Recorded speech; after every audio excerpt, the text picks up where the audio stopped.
Ես ասեցի չենք քննարկել, չէ, դարձի։ Մենք էթիկայի հանձնաժողով պետք է ունենանք, sense տնենք, ու շատ վատ է, որ մինչև հիմա մենք էթիկայի հանձնաժողով չունենք։ Ես որոշել էի ասել հարցազրույց չտալ, բայց այնուամենայնիվ այդպես վերացեցիք փոքր չափազրույցը։ Կրկնում եմ, ընդհանուր առմամբ պետք է էթիկայի հանձնաժողով լինի ազգային ժողովում։ Հենց ամենաառաջի օրվանից մենք այդ գաղափարը ունեցել ենք, որը ընթացս կզբաղվի մշտական հանձնաժողովի տրամաբանության մեջ։ Բայց հիմա դա Անել պարոն Քոչարյանի հետ կապված ձեր վերած օրինակով մենք այդ հարցը դեռ չենք քննարկել։ Ինչու պարոն Սիմոնյան։ Չենք քննարկել։ Նկատի հարմար չի եղել չենք քննարկել։ Բայց օրակարգում կա քննարկելու եք, մենք ֆիքս ենք դա։ Որ առաջիկայում քանի որ ընդդիմադիր խմբակցությունների կողմից նման հարց է բարձրացվել եւ լրագրողների կողմից էլ նաեւ կա, բնական է կքննարկենք։ Իսկ կներեք էլի ինչ ընթացակարգով է շարունակվելու։ Չգիտեմ, դուք բռնացրել եք միջանցքում, փորձում եք ինչ-որ հարցեր տալ, որոնց ես հիմա պատրաստ չեմ պատասխանելու, ասում եմ, այն ինչ որ ասեցի, գիտեի ասեցի։ Պարոն Սիմոնյան, քանի որ պատասխանում եք, քանի որ սա վերացեցիք, վաղ այնտեղ ավականու նիստն է, մասնակցելու է վերջո քաղաքացիական պայմանագրի ձեր ֆրակցիան նիստին առաջադրվելու է Սարիկ Նինասյանը որպես քաղաքապետ։ Դրա մասին ընդդեղի խմբակցությունը հայտարարություն կանի եւ իր որոշումը ձեզ կհայտնի։ Հա, եկեք բոլոր գաղտնիքները չբացեք։ Այսօր որոշումը կլինի ֆրակցիայի թե իրանք կհայտնեն, ես չեմ ուզում դրա մեջ մտնել եւ չեմ ուզում դրա հետ կապված հայտարարություն։ Պարոն Սիմոնյան, ես այլ հարց եմ տալիս ոչ Գյումրիի հետ։ Ես այդ թեմայով ուրեմն իսկ ընդունելի կլինի իշխանության այնտեղի իշխող մեծամասնության համար եթե ընդդիմադիր օրինակ ակնկալում եք որ հնարավոր ընդդիմադիր ձայներ տրվեն ձեր տեխնացուին եթե առաջադրեք օրինակ մտածեք այսինքն դիմությունը կա այդպիսի սցենար կամ քննարկումների ես կարծում եմ որ բոլոր փորձեք ստանալ ընդդիմադիրների ձայները նման քննարկումներ չեն եղել բայց ես կարծում եմ որ տրամաբանական է որ այն ուժը որ ամենաշատ ձայներն է հավաքել նաև քաղաքապետ ընտրի իսկ այն մնացած տարբերակները ես չեմ կարծում որ ժամանակի եւ իրականության մեջ աշխատող տարբերակներ են լինելու եւ դա կարծում եմ բացասական ազդեցություն կունենա Գյումրու հետ կապված բարեփոխումների աշխատանքների, որովհետեւ այդ նմանատիպ ճակերտավոր 1 ժամյա 1 գիշերվա կոալիցիան չեմ կարծում որ կկարողանա ապահովի բնականon գործունեությունը դա իմ կարծիքն է իսկ աշխատանքը կառավարության հետ եթե այնտեղ Վարդան Ղուկասյանն ես ասեմ Վարդան Ղուկասյանի մասին ես իմ կարծիքը ասել եմ իմ կարծիքը չի ասում եք որ պետք է բանտում լիներ ես իմ կարծիքը չեմ փոխում եւ կարծում եմ որ իր տեղը ճիշտ տեղը բանտում ում եք մեղադրում որ բանտում չի ով է թերացել բոլորիս Օրինակ ինչ պետք է անենք։ Ես քաղաքական գործիչ եմ, ես որևիցե բան չեմ կարող անել։ Դե բոլորիս, որովհետև երևի ինչ որ պահի, ինչ որ տեղ ամեն ինչ չէ որ ճիշտ են կարել, բայց նաև կան հարուցված գործեր եւ կարծում եմ ինչ որ ժամանակի ընթացքում այդ գործերը իրենց հանգրվանին կհասնեն։ Այդ ոնց է ստացվում որ մնացածի հետ կապված։ Չէ, չեմ կարծում որ դրա մասին ես է որ պետք է հայտարարություններ անեմ։ Ես որ իմանայի ում են կալանավորում, շատ մարդկանց հետ կապված հետևություններ կանեի նախապես։ Պարոն Սիմոնյան, Սերժ Սարգսյանի երեկվա հայտարարությանն եմ ուզում անդրադառնալ։ Ես հատուկ ձեզ համար դուրս եմ գրել, ինչ են ձեզ ասել։ Ինձ ասել եմ, ես չեմ նայել։ Քաղաքացիական պայմանագրին։ Տես ասում է Հայաստանի կառավարիչների կողմից անտերության է մատնված Արցախահայությունը։ Այս տխրահռչակ իրադարձություններից 7 տարի անց փողոցում ամեն երկրորդ անցորդը անիծում ու հայում է այս կապիտուլյանտ իշխանություններին։ Եվ պատկերավոր էլի հիշել է իր նախկին արտահայտությունը էշի հետ կապված, կներեք, պիտի այսպես ասեմ, ես ձեզ չեմ ստիպել գնալ եւ Նախրի միջից պատճել ամենաբարձր զռացող էշի ճակատը։ Դա կարծես թեւավոր խոսք դարձավ սրանց մասին։ Հիմա ուզում եմ վերջին զարգացումները հաշվի առնելով շարունակել միտքս։ Ձեր համբուրած էշին մեր դռանը մի կապեք։ Եվ վերջինը 2018-ին իշխանազավթում է տեղի ունեցել, ըստ Սերժ Սարգսյանի։ Ես կարծում եմ տենց մտածել եմ որ բավարար չի այդ բանավեճը իր եւ Ռոբերտ Քոչարյանի մեջ թե ով է իշխանության բերել քաղաքացիական պայմանագիրը եւ միջի հիմա չի հասկացել որ այսուհետ իշխանության բերում է Հայաստանի Հանրապետության ժողովուրդը կամ ինչ-որ մեկը չէ, որ ինչ-որ մեկին պետք է պաչի եւ դրանով իշխանության բերի եւ կարծում եմ, թե փորձում է այդ բանավեճի մեջ Ռոբերտ Քոչարյանի հետ, այսպես ասած, միավորներ հավաքել։ Դա իր դե գիտեք ինչ ինքը որ մեր մասին վատ բան ասում, մեր վարկանիշը բարձրանում է։ Ես նույնիսկ առաջարկում եմ պարոն Սարգսյանին հաջորդ ընտրություններին իր դեմքով արդեն հանդես գալ ընտրություններին, մասնակցել բանավեճի հանրային հեռուստատեսության, որը նախատեսված է օրենքով, քարոզ արժավ անցկացնել քաղաքական գործչին, որը որ տենց հայտարարություններ է անում, ճիշտ տրամաբանությունը դա է։ Ինչ վերաբերում է այդ բառերին կապիտուլյանտը բան, ասենք մերժվածի կողմից մենք արդեն ասել ենք, նախ ինքը հայ ազգի կողմից մերժված եզակի անձնավորությունն է, երկրորդը կապիտուլյանտն է ինքը, որովհետև այն ամեն ինչ որ ինքը արել է Հայաստանի բանակի հետ, այն ինչ որ իրանք արել են Ղարաբաղի հետ, կարծում եմ նշ չէ, որ մի գիշերվա մեջ այն ամեն ինչ որ 2020 թվականին տեղի ունեցավ։ Վերջի վերջո չենք մոռանում, որ 2018 թվականից այս կողմ միակ կառույցը, որի մեջ ոչ կադրային փոփոխություններ են տեղի ունեցել, ոչ որևիցե կտրուկ բաներ են եղել, դա պաշտպանության նախարարությունն է եղել։ Եվ ուստի դա խոսալուց տենց ամպագորգոր վիրավորանքներ հնչեցնելուց թող մի հատ հայլու մեջ ինքը իրան նայի, էլի, խնդրում եմ, ու մի հատ իր անցած ճանապարհը նայի ու ամաչի, որ Հայաստանի Հանրապետության մասին խոսելով, Հայաստանի Հանրապետության շահի մասին խոսելով իր մերձավոր շրջապատի, իր փեսեքի,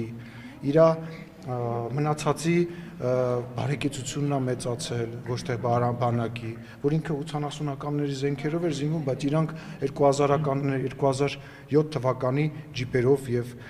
դղյակներով էին ապրում։ Թող մի հատ դրա մասին խոսել, ամոթ է։ Ասում մենք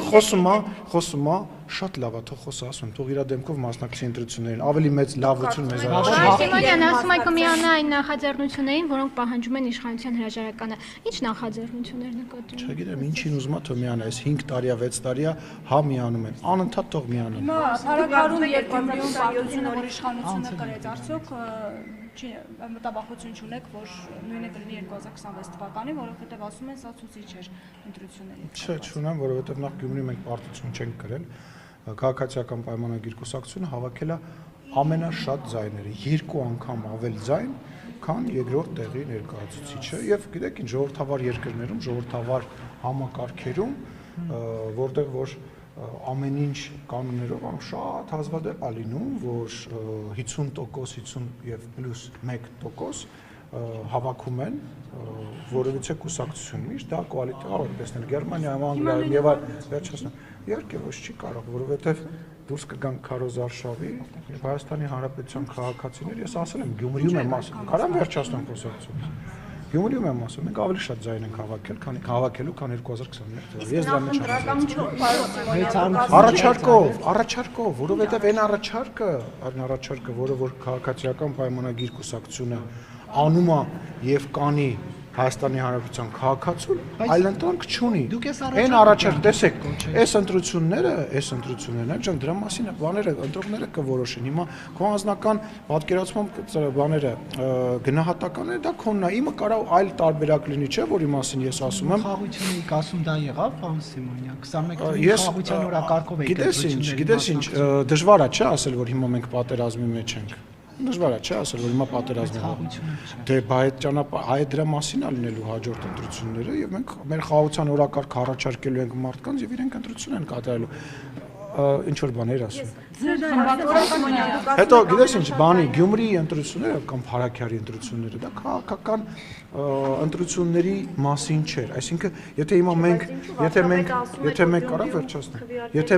եթե մենք վերադառնանք այն Քարոզ Արշավին, որը որ տեղի ունեցել Գյումրիում, թե ընդդիմադիր գործիչների կողմից, թե նաև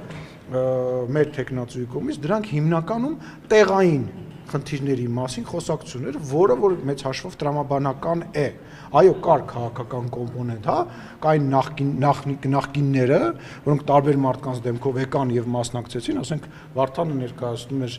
բանը, Ղուկասյանը ներկայացնում էր Ռոբերտ Քոչարյանին, Էնմիսը ներկայացնում էր Սերժ Սարգսյանին, եկան ոչ իրանց դեմքով մասնակցեցին, մի կտոր ձեն տարան, հիմա փորձում են միավոր, դա քո գնահատականը, ես չեմ, դա քո գնահատականը։ Կապրենք, կտեսնենք, հաղթանակը այն է, երբ որ իր մարդիկ ունենան քաղաքապետ, երբ որ այդ քաղաքապետը արդեն Գյումրու համար կաշխատի եւ Գյումրու համար ռեալ բաներ կանի եւ Սիմոնյան, բայց քվեների մասով դուք ասում եք, չգիտեմ, կարող է ունենա, ես չեմ ասում չեն ունենա, կունենան, բայց պետքա գործ անի, երբ որ այդ գործը տեղի կունենա եւ այդ մարդիկ կգնան միանձնյա ոչ թե 4 հոգանոց կոալիցիա, որի գոյությանը ես հետագա աշխատանքին ես չեմ հավատում, դուք մի քիչ ուշացաք։ Ես չեմ հավատում, որտեղ ես վստահ եմ նաեւ հայտարարությունից է Մարտուն Գրիգորյանի դա հնչում, որ հա լավ, օքեյ, ես բանը կապահովենք, բայց հետո ով ասեց, որ մենք իրար հետ աշխատել ենք։ Այդ դրա մասին է խոսքը եւ դա անվանել հաղթանակ կներեք, օրինակ ես տենց հաղթանակ չես ունենալ։ այս զայների ներողությունը։ Ուզում եք ավելի հերվից բղավեք։ Ես ինչ եմ արել։ Ասում եք ամենաշատ քվեները ստացավ Գյումրիում իշխանական պայմանագիրը, նաև մյուս կողմից ասում եք նախընտրական փուլում էր դա ասվում, որ Սերժ Սարգսյանի եւ Ռոբերտ Քոչարյանի ներկայացուցիչներն են կամ իրենց, այսպես ասած, թիմակիցներ, այո, ստացվում է, բայց չի ստացվում, որ նրանց ձայների հանրագումարով ավելի շատ ձայները զուտ, ավելի շատ քվեարկեցին Ռոբերտ Քոչարյանի եւ Սերժ Սարգսյանի ներկայացուցիչների օգտին, քան քաղաքացիական։ Շատ լավ, եթե Հայաստանի Հանրապետության քաղաքացիները որոշեն, որ Ռոբերտ Քոչարյանը եւ Սերժ Սարգսյանը պետք է վերադառնան եւ ազատ ընտրություններով նման ընտրությունների մենք կընդունենք այդ ընտրությունը, բայց ես դրան չեմ հավատում։ Ես դրան չեմ հավատում։ Լավ, ուրիշ բան ասեմ։ Չէ, ես ձեր բոլոր հարցերը, լավ, մի րոպե, ձեր բոլոր հարցերը եկեք մի բանի իմի բերենք, հա։ Համապետական ընտրությունները եւ, ասենք, չգիտեմ, Սարիկ Մինասյանի ընտրությունը կամ որևիցե այլ համանքապետի ընտրությունները դա թե խոսույթով, թե օրակարգով, թե տեխնացույով, թե իր ասելիքով տարբեր բաներ են։ Տեսեք, 2021 թվականին մենք ընտրություններում եղել է համայնք, որ հավաքել ենք 80% եւ նույն այդ համայնքում 25% ենք հավաքել տեղական ընտրությունների ժամանակ։ Եկեք տարբերեք եւ նես չի որ միջև այս երկու ընտրությունները որևիցե այլ համայնքում այլ կուսակցության ներկայացուցիչ համայնքի ղեկավար չկա, ուստի եկեք իմի բերելով այս թեման ֆիքսենք հետեւյալը։ Ոչ, սա որևիցե, սա ես կալկալին խոսեմ, սա որևիցե ձևով կապ չունի եւ չի կարող կապ ունենալ որևիցե այլ ընտրության հետ։ Սա Գյումրիի ընտրություններ, Հարաքյարի խոշորացված համայնքի ընտրություններն են, որոնցից մենք հետևություններ ենք անում եւ անցնում ենք։ Հիմա Գյումրիում ընտրել են Վարդան Ղուկասյանին, Մարտին Գրիգորյանին, Կարեն Սիմոնյան, կարծեմ Սիմոնյանին, Ռուբեն Մխիթարյանին, թե Սերժ Սարգսյանին եւ Ռոբերտ Քոչարյանին։ Թե համ նրանց համ նրանց։ Իրանց դեմքով ընտրել են իրանց դեմքով։ Ընտրել են Ռոբերտ Քոչարյանին եւ Նայ ինչ-որ չափ այո, իմանալով որ այդ մեկը ներկայացնում է, այս մի թեվերն մյուսը ներկայացնում, մյուս թեվը նաև ընտրել են այո։ Պարոն Սիմոնյան, գնայք 2021 թվականին Ռոբերտ Քոչարյանին 21% երկրով մեկ ձայն չտվեցին։ Ուրիշ բան ասեմ, 21 թվականին մենք ընտրությունները հաղթեցինք, դրանից որոշ ժամանակ անց Բալասանյան դաշինքը Գյումրիում ավելի շատ ձայն հավաքեց, քան քաղաքացիական պայմանագիր կուսակցությունը։ Հիմա քաղաքացիական պայմանագիր կուսակցությունը ավելի շատ ձայն հավաքել, քան Բալասանյան դաշինքը այն 2021 թվականի 54%-ից հետո։ Հիմա այդ մաթեմատիկան ով ասենց քաղաքական բանով մեզ այդպես լավ բացատրելու, որ արդյոք դա չի նշանակում սա կամանա։ Այո, տվեք։ Գյումրու կառավարումը փաստորեն այսպիսով տուժելու է, ինչպիսի սցենար է հնարավոր կոմպրոմիսային, որպեսզի Գյումրու կառավարումը հետագայում այդպես չքաշքշվի։ Ում այդ կոմպրոմիս։ Իրանք այն 2-3-4 հոգին, որոնք որ իրար հետ միավորվել են եւ ի հեճուկս իրենց նախկինում արված հայտարարությունների, ի հեճուկս իրենց անցած ճանապարհի որոշել են այնուամենայնիվ ապահովել, որ Վարդան Ղուկասյանը դառնա քաղաքապետ, գնացեք իրենց այդ հարցը տվեք։ Հայաստանի Հանրապետության կառավարությունը այնքան բան, ինչքան արել է Շիրակի մարզի եւ Գյումրիի համար, երևի ցավոք սրտի չի հասցրել դեռ անել այլ մարզերի եւ այլ բա կարող է մենք ներողություն չեմ կարծում։ Ես չեմ կարծում, որ մենք դա արել ենք Վարդանի կամ ասենք մյուսի համար։ Իհարկե անելու ենք։ Տեսեք Գյումրին մեր երկրի, մեր իշխանության, մեր բոլորի համար ամենավառ, ամենասիրուն, ամենաուժեղ լուսավոր կետերից մեկն է, ո՞նց կարող չենք։ Պարոն Սիմոնյան, մեր նախորդ հանդիպումից դրանից հետո ձեր խմբակցությունը հերթական կորուստ ունեցավ, Իլեն Գաբրիելյանի նկատի ունեմ, եւ ձեր այն մի կորուստներից մեկը Հովիկ Աղազարյանը, որը խոստացել էր, որ ԿՊ-ի հետ համարժեք է քվեարկելու, ձեր վերաբերմունքով պայմանավորված փոխել է իր որոշումը եւ հիմա ի հակադարձ ԿՊ-ի է բանանելու, քվեարկելու։ Ինչ կասեք այս մասին, ու ընդհանրապես ձեր վերաբերմունքը չեք փոխելու իր նկատմամբ։ Ինչ վերաբերմունք փոխելու բան չկա, ես իրան վերաբերվում եմ ինչպես յուրաքանչյուր մարդա, որը ունի իր սխալները, ունի իր լավ կողմերը եւ վատ կողմերը, ոչ մի ձեւով ինչ արձագանք։ Նեղացրել եք Աղազարյանին եւ չէ, պարոն Աղազարյանին ես որևիցե ձեւով չեմ նեղացրել, ընդհակառակը մշտապես փորձել եմ իրեն ամեն ինչով օգնեմ եւ իր այս կեցվածքը անկեղծ ասած իմ համար անհասկանալի է, բայց այնուամենայնիվ ես իր նկատմամբ բացասական որ ասեմ տենց ինքը իմ համար տենց թշնամի է կամ հակառակորդը, չէ, մեր նախկին գործընկերն է, որը իր ընտրությունը կատարել է իր բոլոր հետևանքներով։ Էթիկայի հանձնաժողով չստեղծելը կապ ունի 44-օրյա քննիչ հանձնաժողովի բացահայտումների հետ Քոչարյանին։ Չունի։ Թաքցնելու Չունի։ Էթիկա 44-օրյա բանի պատերազմի հանձնաժողովը նախաձեռնվել է մեր կողմից, Հայաստանի Հանրապետության վարչապետը գնացել է այնտեղ եւ ամեն ինչ պատմել է եւ այդ հանձնաժողովի գոյությունը եւ եզրակացությունը ամենաձեռնատու եւ ամենամեծ շահառուն Հայաստանի Հանրապետության այսօրվա գործող իշխանությունն է։ Պայմանավորված է ծավալով, պայմանավորված է կարեւորությամբ եւ պայմանավորված է նրանով, որ յուրաքանչյուր բան պետք է, այսպես ասած, կրկնակի ձևով ստուգվի եւ դա այդ հարցով կարծում եմ ճիշտ հասցեատերը մի րոպե նարեկ հարցազում տա մի վարքան արդյոք սա նշանակում է ով ասաց որ չի ստեղծում մենք իր անձի վերաբերյալ հանձնաժողով ստեղծելու հարցը չենք քննարկել Քոչարյան Անդրանիկի մասին է խոսքը չենք քննարկել բայց ես արդեն ձեր գործընկերներին ասել եմ որ ընդհանուր առմամբ էթիկայի հանձնաժողով բարև ձեզ էթիկայի հանձնաժողով ստեղծելու որոշում մենք մշտապես ունեցել ենք որ մշտապես գործող էթիկայի հանձնաժողովն է որ նմանատիպ հարցերի պարագայում մենք փաստի առաջ չկանենք։ Այս բանում այս գումարումը բայց ասուլիսը իմ ու քո հարցազրույցը չի թող միացածն էլ հարցնեն։ Նարեկ բաններ ասեմ։ Նախ հստակ է թե չէ Նիկոլ Փաշինյանը մայիսին 9 գնալու է Մոսկվա թե ոչ եւ ԵՄ-ից արդեն բարձր ներկայացուցիչի մակարդակով հորդոր է հնչել որ այն պետությունները որոնք կգնան ցանկալի չէ ճիշտ է տեխնացու պետություններին է կոչով դիմել այդ պաշտոնյան բայց Հայաստանը քանի որ այդ գործընթացը սկսել է հնարավոր է որ վարչապետը չմասնակցի միջոցառմանը։ Լսեք, այդ ես ուզում եմ հասկանամ, մենք ընկալման խնդիր կա, հա, մենք այդ հաղթանակը մայիսի 9-յան հաղթանակը մեր հաղթանակն է։ Մենք 300,000 զոհ ենք տվել։ 300,000 մարդ, հայ մարդ գնացել եւ չի վերադարձել, ել չեմ ասում, որ ներողություն եմ խնդրում, բայց դիմադրության շարժումներում տարբեր դաշնային զորքերում էլի հայեր են եղել, որոնք մասնակցել են, դա մեր հպարտության օրերից մեկն է եւ ես կարծում եմ, որ վարչապետի մասնակցությունը որևիցե ձեւով չի կարող կապ ունենալ ԵՄ-ի կամ եւ այլ տենց բաների հետ։ ԵՄ-ի շատ ու շատ ղեկավարներ այցելում են Մոսկվա, հանդիպում են Ռուսաստանի Դաշնության նախագահի հետ, բանակցում են, խոսում են։ Հիմա մեծ բանակցություններ են ԱՄՆ-ի հետ, որոնք տեղի են ունենում Արաբական Միացյալ Էմիրություններում։ Այսինքն այդ Հայաստանը պետք է իր ամեն ինչը դնի մի կողմ, որ հանկարծակի ինչ որ մի, չգիտեմ, ԵՄ-ի պաշտոնյա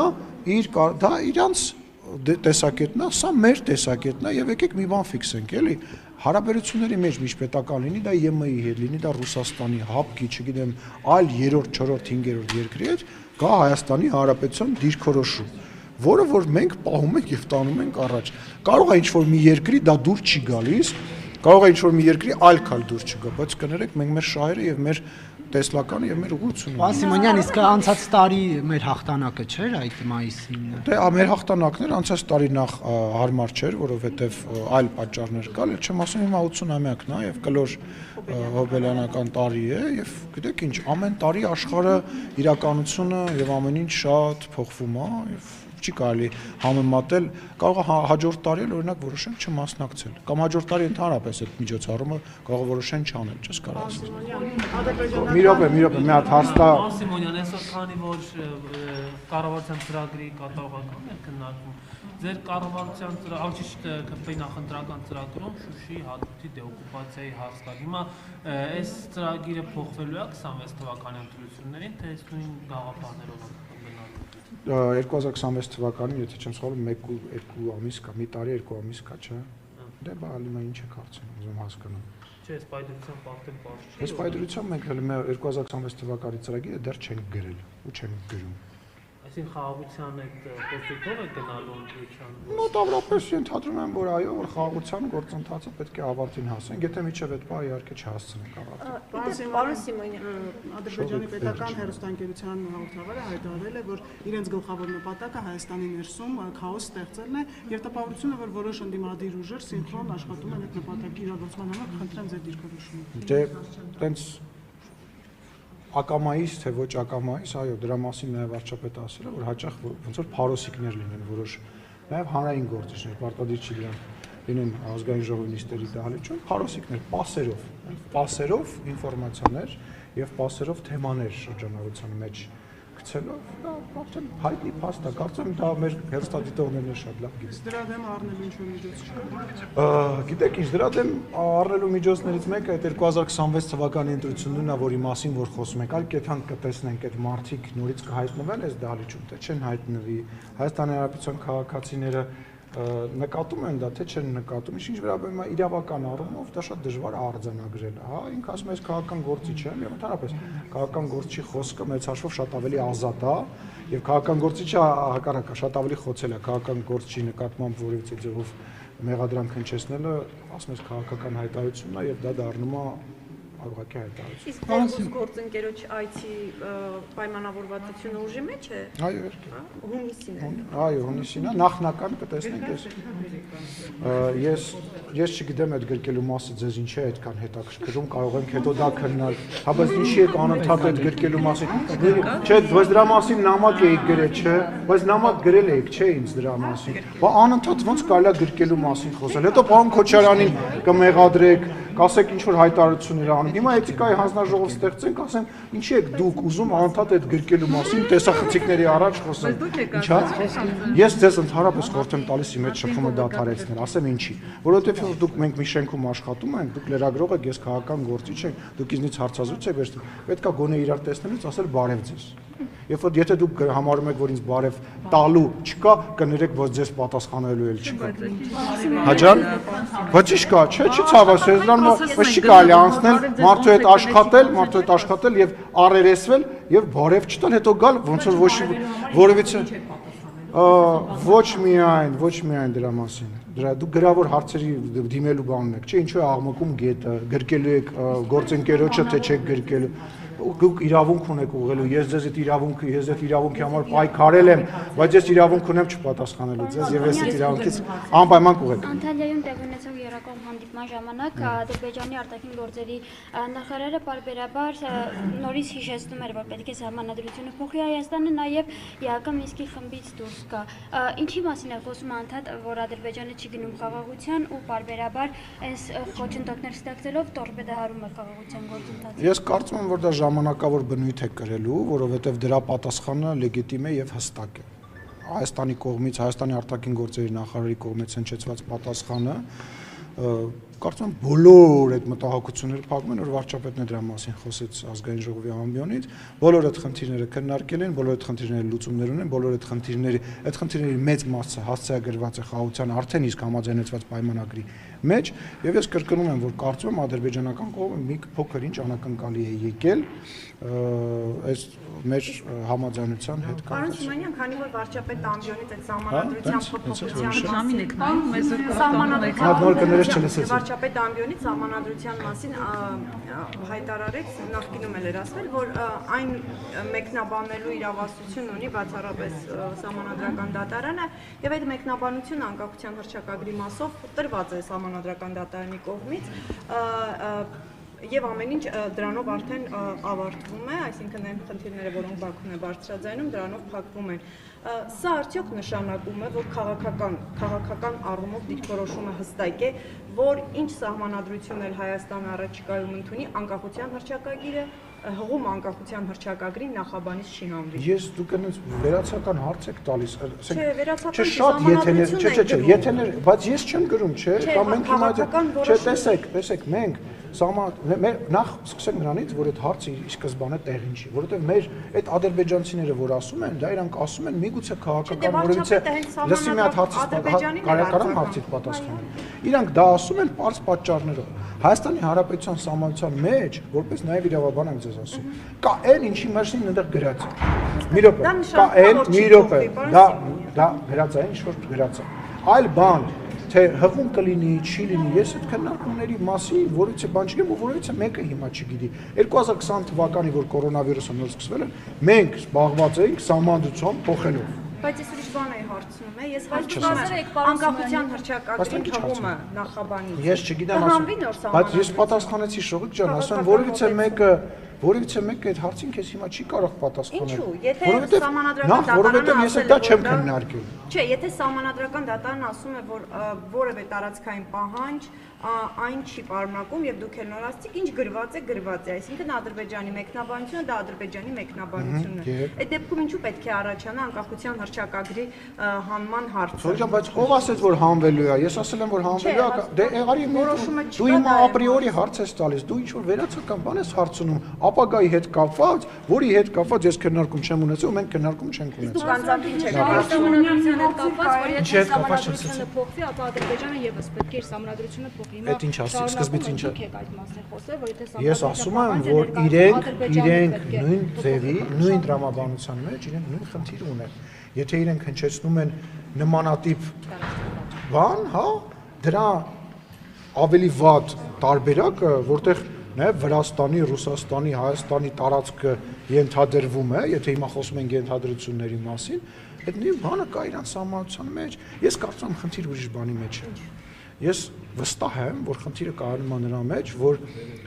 տարիներ, տասնամյակներ շարունակ պետությունները, թե մեր պետությունը եւ թե Ադրբեջանի պետությունը իր այդպես քաղաքական համակարգի ամբողջ կառուցվածքը հիմնված է եղել մեկը մյուսի վրա մյուսին ատելու եւ մեկը մյուսի վրա հարձակվելու կամ մեկը մյուսին որպես սպառնալիք ներկայացնելու մեջ։ Հայաստանը շատ ցավոտ ձևով իր ժողովրդավար ձևով ուժեղ իշխանություն ունենալով հանդերձ, ուժեղ նկատի ունեմ ընտրված իշխանություն ունենալով հանդերձ, այդ բարդույթները, հա, այդ Սերժ Սարգսյանների, մնացածի այդ հայտարարությունների այդ ես իրանց անվանում եմ հոմոսովետիկուս, հա, այդ սովետական այդ նոմենկլատուրայից եկած մարդկանցով եւ այլ, այնուամենայնիվ կարողանում է մեր ժողովրդի գիտակցության հանդերձ նաև կարողանում ենք մենք այդ բանը փոխել, կոտրել, որ ժողովուրդ պետք է ապրենք մեր տարածաշրջանում, պետք է ապրենք մեր հարևանների հետ եւ այլընտրանք չկա։ Ադրբեջանում կարծում եմ հələ այդ քաղաքական կամքը կամ այդ գիտակցումը, այդ տրամաբանությունը չկա, որ պետք է, այո, հնարավոր է ապրել մի երկրում, որը ունի այն կարգը, որը որ ունի հիմա Ադրբեջանը, առանց արտաքին թշնամի ձևավորելու։ Իրանց համար իմ ընկալում է դա դժվարությունը։ Ոնց ապրել, ոնց պահել այդ իշխանությունը եւ չունենալ արտաքին թշնամի, որի վրա միշտ կարելի է բոլոր խնդիրների հետ կապված հղում կատարել կամ որով միշտ կարելի է սպառնալ։ Հիմա դուք մեզ բոլորով մեղադրում եք Հայաստանի, չգիտեմ, թուլացման, պարտության եւ այլի մեջ, միևնույն ժամանակ Ադրբեջանը իր ներքին շուկայի համար նաև արտաքին շուկայի համար ձևավորում է, փորձում է, բարձրավոր արդեն չի ստացվի, ձևավորել մի Հայաստան, որը պատրաստվում է նորից հարձակվել իրանց վրա։ Այդ հայտարարությունները հիշում եք, հա, իրանց բանի հետ կապված, որ իբր հայկական կողմը կրակել է եւ այլ։ Բայց մենք պետքա բոլորով, ես ձեր հետ խոսում եմ որպես նաև թիմակից, հա, որպես հայերով հավաքվել ենք, հարց ենք լուծում մեր երկրի համար, բոլորիս համար։ Մենք պետքա հասկանանք, որ այդ խնդիրը ինքը եթե ուզենա իր կամքը լինի, կարելի է խաղաղության պայմանագիր, ասում եմ, մի տարի առաջ կարելի էր այդ խաղաղության պայմանագիր, երբ որ 15 կետ էր համաձայնեցված, երբ որ 10 կետ էր համաձայնեցված, կարելի էր այդ խաղաղության պայմանագիր։ Ոչ թե Ադրբեջանը թույլ չի տալիս, տեսեք, ես մի անգամ ասեցի, նաև ներքին օրակարգ, ես մի անգամ ասեցի, տենց սկսեցին փնովել, բան ինչ-որ մարդիկ, ովքեր որ Facebook-ի առաջ տենց քաղաքականությամբ են զբաղվում, քաղաքականությունը դա առևտուր է։ Այդ առևտուրը միջպետական առևտուր, Ադրբեջանը կարող է առևտուր անել Ռուսաստանի հետ, Իսրայելի հետ, ԱՄՆ-ի հետ, Ֆրանսիայի հետ, նույնը պետք է եւ անում է ինչ-որ ձևով Հայաստանը, նույնը Վրաստանը, բոլոր երկրները դա անում են։ Այդ առևտրի տրամաբանության մեջ